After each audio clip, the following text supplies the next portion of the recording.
Halo pemirsa Sysadmin The Box, kembali lagi kita di channel Sysadmin The Box. Kali ini kita akan install Linux dengan nama kali versi 2022.1 dengan desktop environment adalah GNOME. Sebelum ini kita sudah menginstal kali dengan versi desktop environment dengan KDE dan XFC. Nah, untuk instalasi dengan kali Linux sebelumnya dengan yang sekarang ini adalah sama saja. Jadi tinggal diikut-ikutin saja, maka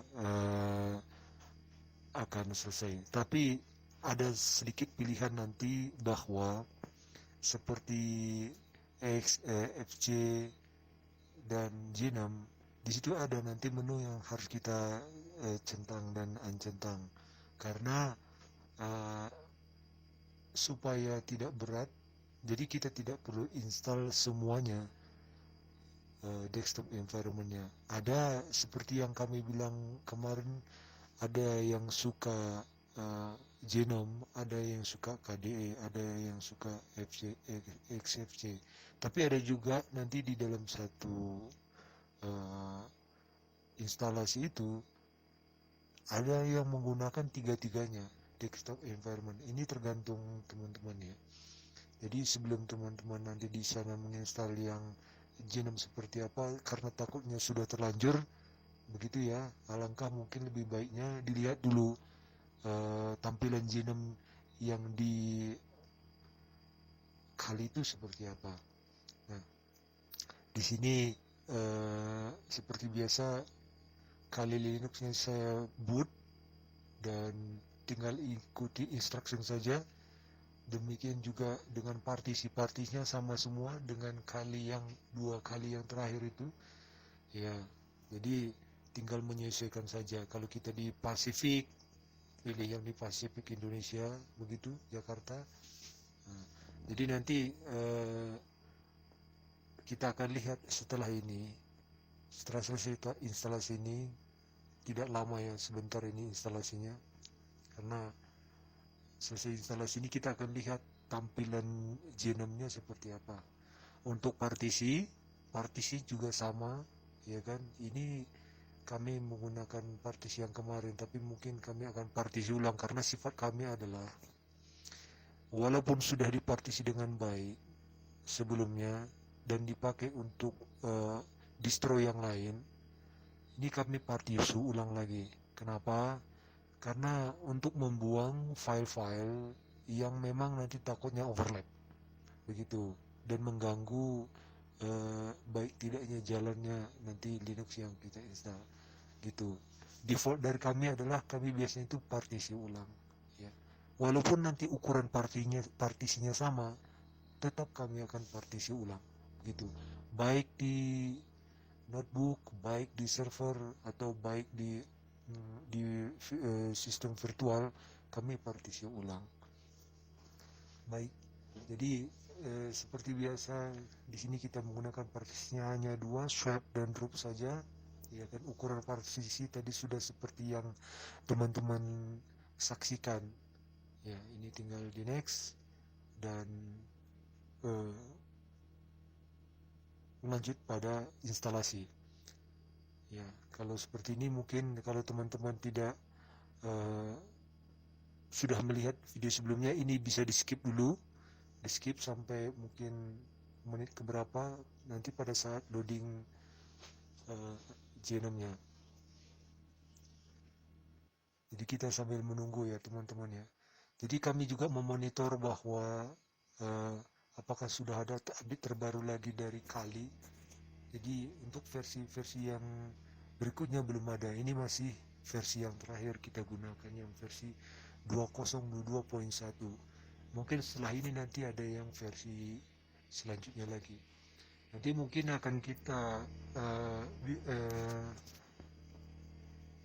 explore lebih dalam lagi tools-tools kali ini setelah ini ya teman-teman. Karena memang seperti ini di sini posisi di sini Ini kan kita harus centang yang namanya XFC dan centang di genom gitu. Kalau mau dicentang tiga-tiganya boleh nggak? Boleh, boleh. Tapi fokus kita di sini adalah genom.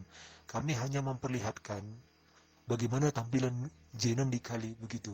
Apakah sama dengan yang KDE ataukah sama dengan XFC atau memang ada perbedaan begitu. Ya kalau kali kami lihat memang sedikit ada perbedaan. Perbedaan adalah letak menu-menunya. Pada saat nanti teman-teman mau ambil action, umpamanya mau melakukan penetration, maka harus mencari-cari begitu, ya mencari-cari. Nanti kita akan lihat ya, kita akan lihat bagaimana menu-menunya yang di genome. Jadi sedikit lagi kami ulangi lagi bahwa Kali Linux sebelumnya juga dikenal dengan nama Backtrack Linux. Jadi sifatnya yang open source dan berbasis Debian. Tujuannya itu untuk pengujian penetrasi dan audit keamanan tingkat dan tingkat-tingkat lanjut ya. Jadi Kali Linux berisi beberapa ratus alat atau tools yang tugas berbagai yang fungsinya untuk keamanan informasi. Contohnya untuk pengujian, riset, forensik, terus atau rekayasa terbalik gitu. Jadi Kali Linux ini sebenarnya adalah multi-platform, dapat diakses dan tersedia secara bebas. Jadi para profesional keamanan suka menggunakan OS ini, distro ini. Oke, kita ini sudah boot, ya kan? Sudah boot. Kita sebentar ya, kita tunggu dulu loading pertama, karena kadang-kadang loading pertama memakan sedikit waktu ya untuk sinkronisasi yang namanya package-package yang sudah diinstal, apakah ada yang korup atau tidak begitu. Nah, di sini seperti khas tampilan backtrack atau Kali, jadi naga terbangnya.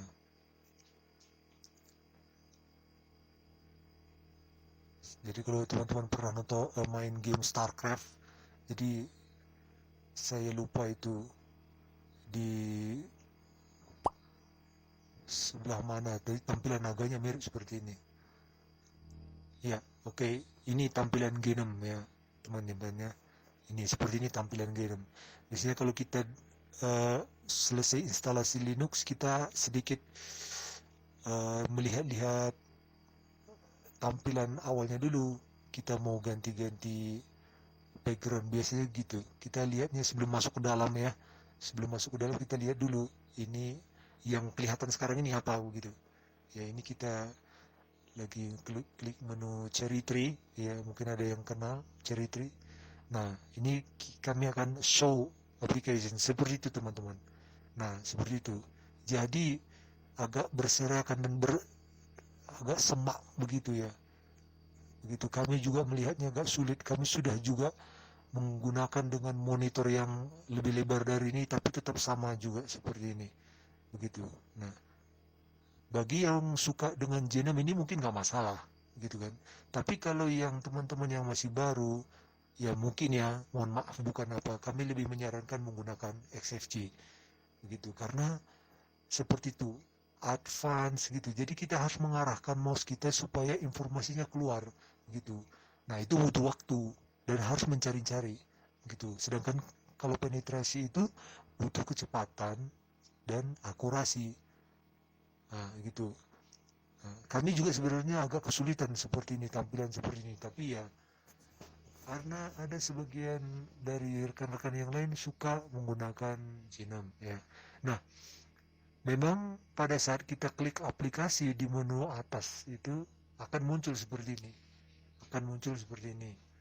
Ya sama seperti yang lain. Tapi pada saat kita klik yang awal tadi itu kayak bagaimana ya, nggak eye catching gitu. Jadi ya terserah teman-teman kalau mau menggunakan genome, nggak apa-apa. Yang penting kan bagi kami informasikan awal bahwa fungsinya begitu ya fungsinya.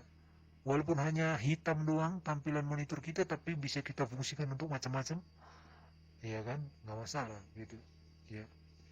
Ya tapi kan orang melihat bahwa saya lebih suka kalau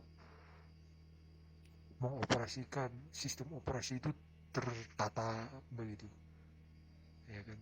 Oke, jadi teman-teman silahkan sedikit lagi ini videonya ya. Jadi bagaimana menurut kalian OS ini? Jadi kami tunggu komentar positif dari kalian.